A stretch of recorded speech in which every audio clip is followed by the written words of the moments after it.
বিশ্বনবী মসজিদে নববীতে নামাজ পড়ছেন।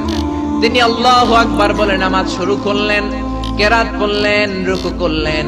রুকু থেকে দাঁড়িয়ে বিশ্বনবী পড়লেন সামি আল্লাহু লিমান হামিদা। পেছন থেকে সাহাবারা পড়ল রব্বানা ওয়ালাকাল হামদ। এক সাহাবী বাড়িয়ে অতিরিক্ত পড়লেন হামদান কাসীরান তাইয়িবান মুবারাকান ফি। ফিসফিসি আওয়াজে পড়ার কারণে বিশ্বনবীর কানে এটা চলে এসেছে।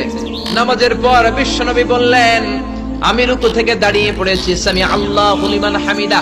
তোমরা পড়ার কথা ছিল শুধু রব্বানা ওয়ালাকাল হামদ, কে যেন একজন ফিসফিস আওয়াজে পড়েছো হামদান কাসীরান তাইয়িবান মুবারাকান ফি। কে পড়েছো? দাঁড়াও। কোন সাহাবী দাঁড়ায় না ভয়ে। বিশ্বনবী অভয় দিয়ে বললেন, কিছু বলবো না। কে পড়েছো? দাঁড়াও। এক সাহাবী দাঁড়িয়ে বললেন, ও নবী আমি পড়েছি। বিশ্বনবী বললেন, এটা তো আমি শিখাই নাই, কই পাইলা, কেন পড়ছো?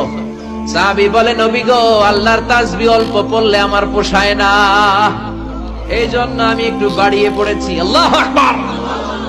বিশ্বনবী বললেন, ভয় পেও না, বিচলিত হয় না।